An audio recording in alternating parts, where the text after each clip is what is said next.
Hey everybody, Verl Workman here. It's Big V. Today we're talking teams, and I'm telling you what, you have no idea how many times I meet people that say, yeah, I tried a team or I started a team, it just didn't work for me. Have you ever stopped and asked the question, why my team failed? Why do other teams fail? Or why is my team currently failing?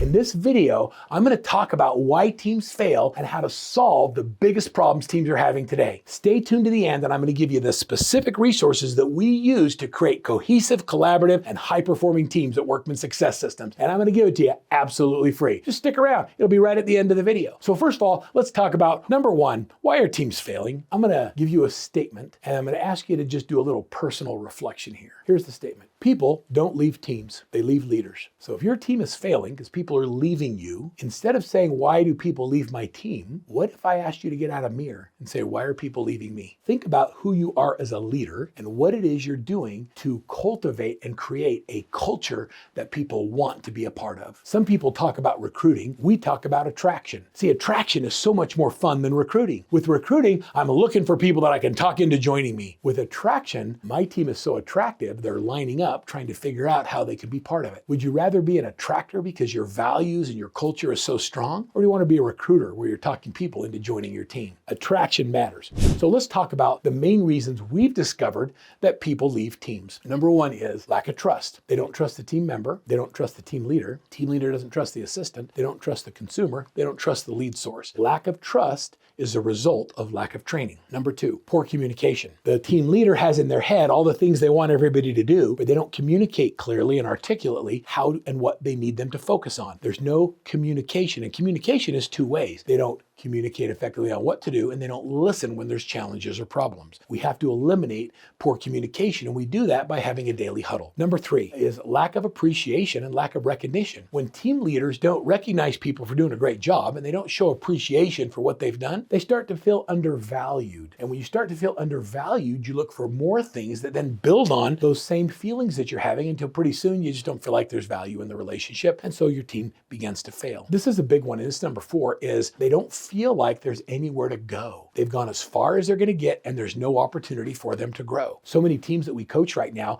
they get their agents to the place where they're making $100,000 even $200,000 a year, and the team members don't feel like there's another level. So now we've started helping them craft and build teams within their team. Is it better to have a smaller piece of a bigger pie, or stick with a business model that keeps you in charge? You see, I've learned that great people want to continue to grow, and my job as a leader is to not put handcuffs on someone or to hold them down or keep them from being better than me. It's to create an environment and opportunities for them to be able to grow. And sometimes them being able to grow beyond you is okay. You have to be able to recognize and create opportunities for them to grow within your organization or without of your organization. As a leader, I care about them enough to be able to want them to grow regardless of whether or not they stay with me. Number five is micromanagement, and that is when you constantly are nitpicking everything your team does, they stop wanting to do things and they just let you make all the decisions. If you micromanage your people or they feel micromanaged, they won't innovate, they won't grow, and they won't share with you new ideas. Number six is an unhealthy work environment. And I'm not talking about like unhealthy, like they might get COVID. I'm talking about unhealthy culture. We don't foster communication and trust. We don't create an environment where their families feel welcome. We don't create an environment where we have each other's back. An unhealthy environment is toxic. People talking about each other, stabbing each other in the back, or talking about what someone said or did that they shouldn't have done. You know, an unhealthy environment, you've all seen them, are one of the biggest reasons people leave teams.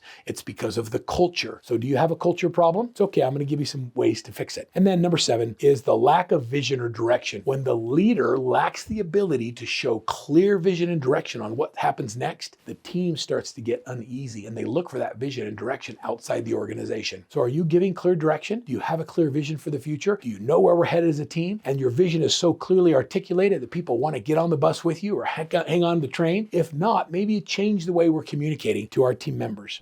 So let's talk about culture. So every team has a culture that is either intentionally created or it's accidentally created. Intentional or accidental. But you have a culture. If your culture isn't something you've thought about, here's the culture I want, then it's probably an accidentally created culture. For real estate teams, I want a culture of productivity, meaning people come in with the desire to be productive. Now, that sounds like such a simple thing. Well, of course, everybody wants to be productive, but does your culture include prospecting every day, role play calls, daily huddles, and daily success habits? If they don't have the elements of a productive culture, you just say it, but you don't actually do it, then you have the words, but not the action. A culture of productivity means everybody's in the boat rowing in the same direction. We want to win. We want to succeed. We want to grow, and we want to have our people grow. And the only way I know how to do that is to do these things. Number one is you do a daily huddle. At the end of this video, I'm going to give you my daily huddle agenda. What do we do every day? What do we review? What do we talk about? And what do we focus on? The next thing is I want to be able to measure the right things. You've heard it said that that which gets measured gets done. The same is true in real estate.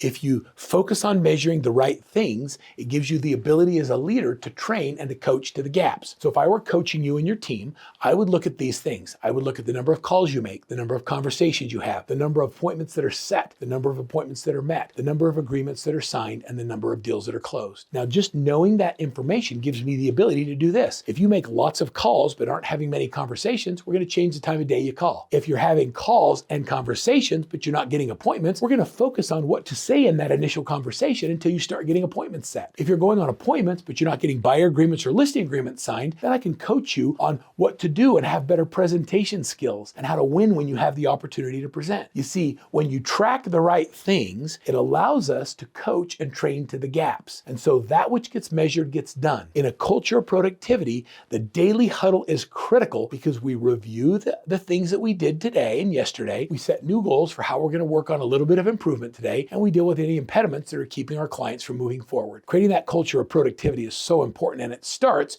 with the Daily Success Habits Tracker. The Daily Success Habits Tracker for a team is a document we use with the goal of getting 61 points a day doing dollar productive activities. Everybody on the team does it. They focus on getting 61 points a day. They don't always get it, but it's okay because we focus on progress, not perfection. That simple tool, and I'm going to give everything to you. I can have that in the download as well. I'll give you the Daily Success Habits Tracker. You can download that and start using it like we use it. Start measuring what needs to be measured in order to be successful, because that which gets measured gets done. Every business, every team that wants to succeed has to intentionally create a culture that they would like to be part of. It starts with your core motivating values and then a decision on what kind of production you want your team to have. When you're hiring people, you hire to your culture, you hire to your core values, and when you release someone to share their talents with others, it's because they weren't willing to do the activities to be part of your culture, or they deliberately stepped on a core value.